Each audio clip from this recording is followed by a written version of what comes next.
Jadi kadang itu karena keterbatasannya, biasanya kita bangun pagi itu sekitar jam 2 atau enggak jam 3 pagi buat bisa dapat antrian mandi dan juga antrian nyuci. Asrama Putri ini kan siswanya itu sangat banyak. Nah, jadi mereka kalau memakai air itu langsung bebarengan, mengalirnya sangat lambat. Kami mendapatkan bantuan untuk 3 titik. Nah, 3 titik itu yang pertama adalah untuk asrama putri. Lalu yang kedua adalah untuk kebun. Yang ketiganya adalah untuk gedung belakang, gedung B sekolah. Nah, kenapa kok 3 titik itu dipilih? Yang pertama asrama putri memang kita punya kendala sejak awal. Bahwa debit air yang masuk itu input dan outputnya itu nggak berimbang. Karena debitnya itu tidak begitu besar, kita yang di lantai atas itu biasanya itu gantian sama yang di lantai bawah. Jadi biasanya kita bangunnya sekitar jam 2-3 buat bisa dapat antrian mandi dan juga antrian nyuci. Kan nyucinya itu pakai ember gitu, jadi kita ngantrinya itu di selangnya itu buat ngedapetin air di embernya. Jadi kita nyucinya di ember. Nah, untuk antriannya itu antrian yang buat air itu tadi. Beberapa waktu itu kadang mati. Nah, nanti ngambil airnya dari luar. Karena musim kemarau yang lumayan panjang dan untuk sumber airnya pun juga lumayan susah, bahkan pihak sekolah juga udah mengusahakan. Ya mau nggak mau, akhirnya kita ngangkut dari di kantin itu kan ada sumber air gitu. Biasanya kita ngangkut dari kantin atau dari masjid, terus kita bawa ke asrama, terus kita bawa ke atas. Karena saya di kamar atas, jadi saya naik tangga 2 kali buat itu buat mandi, satunya nanti bisa buat bilas-bilas nyuci atau SPG. Dengan adanya bantuan ini, kita berupaya menambahkan input debit air. Dengan harapan kalau debit air masuk tinggi, besar, maka outputnya untuk anak-anak itu tercapai. Kenapa seperti itu? Karena anak-anak melakukan kegiatan hampir bersamaan. Dalam waktu pendek, mereka harus melakukan kegiatan yang sama. Sehingga harapan kami dengan adanya sumur pompa yang lebih besar, debit airnya, kemudian ada tandon tambahan, diharapkan nanti input dan outputnya itu minimal bisa balance. Sehingga kebutuhan air di asrama putri itu terpenuhi. Harapan kami dengan bantuan yang ada ini, kami mendapatkan satu sistem pengeboran atau sistem sumur yang memang sudah debit airnya tinggi. Yang kedua, penambahan tandon. Ini yang substansi. Karena dengan tandon yang lebih ini, yang tambah ini, harapan kami sirkulasinya itu bisa lebih baik. Artinya stok air yang ada dengan penggunaannya ini bisa balance gitu. Setelah dari asrama putri, itu yang paling pokok lagi adalah yang kami sangat amat butuhkan itu adalah di kebun. Kenapa di kebun? Pertama, di kebun itu 2 fungsi. Satu taman, satunya kebun. Nah, kebun sendiri itu ada 2 hal. Satu, perkebunan yang sifatnya untuk sayur-sayuran. Yang kedua, untuk perikanan. Dalam hal ini kita memelihara lele. Nah, kendala utamanya lele ini kami belum punya sumber air yang cukup. Selama ini kita hanya menggunakan dalam 15 meter, output 1 in, sehingga itu kalau ngisi 1 kolam itu butuh waktu 2-3 jam.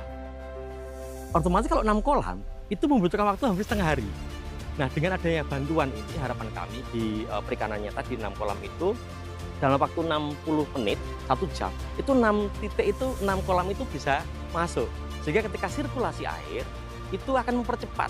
Yang kami syukuri adalah yang untuk pertanian ini selain untuk perikanannya, juga untuk tanaman produktifnya. Apa itu? Ada terong, ada cabai, ada kacang panjang, ada bayam, ada kangkung. Yang maaf, kalau pas kemarau, anak-anak itu rebutan. Ya, rebutan itu berebut. Mana yang disiram terlebih dahulu. Nah, harapan kami dengan adanya tandon yang lebih besar, maka otomatis kan outputnya menjadi besar, tekanannya besar. Sehingga anak-anak bisa merata. Kemudian yang paling bagus menurut saya adalah profil untuk tandonnya. Rangka tandonnya sangat kuat karena kami kemarin harus ber-12 orang untuk naikkan begitu. 8 orang dari tim beliau, kemudian sisanya dari kami, itu untuk menaikkan. Dan ini menjadi pokok penting karena keberlanjutannya nanti digunakan terus gitu. Tambahan 3 sumur bor instalasi air bersih dari Bank Mandiri untuk SMA unggulan CT Asra Foundation Sukoharjo. Pastinya dengan adanya support bantuan ini, dalam kehidupan sehari-hari kami sudah dibantu sehingga kami bisa lebih fokus untuk belajar dan tidak begitu pusing untuk memikirkan kita antri jam 2 pagi, jam 1 pagi. Dengan adanya bantuan ini alhamdulillahnya kami pasti akan terbantu dalam sistem belajar kami, dengan jam tidur kami yang nantinya akan berpengaruh juga kepada fokus belajar kami. Semoga nanti fasilitas sumur ini akan sangat bermanfaat untuk siswa penunjang kegiatan. Kami sangat bersyukur dengan adanya program ini, kerjasama antara CT Arsa Foundation bersama dengan Bank Mandiri. Kendala-kendala yang selama ini kami rasakan hampir beberapa tahun terakhir, terutama di Putri 6 tahun terakhir, itu luar biasa terbantu. Terutama adalah kebutuhan anak-anak, kebutuhan dasar anak-anak. Air salah satu kebutuhan yang utama.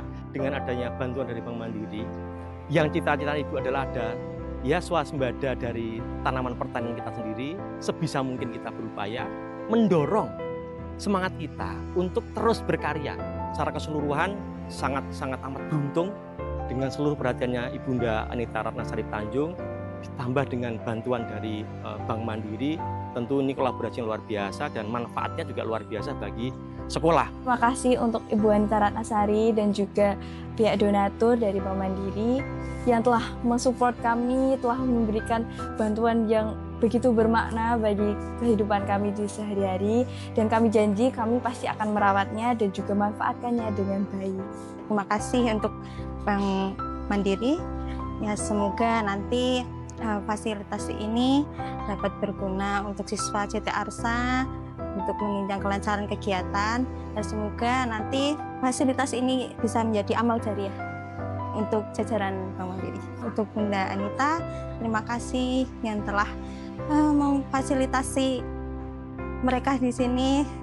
Pokoknya dari seluruhnya pasti beliau sangat bangga melihat pencapaian siswa ini.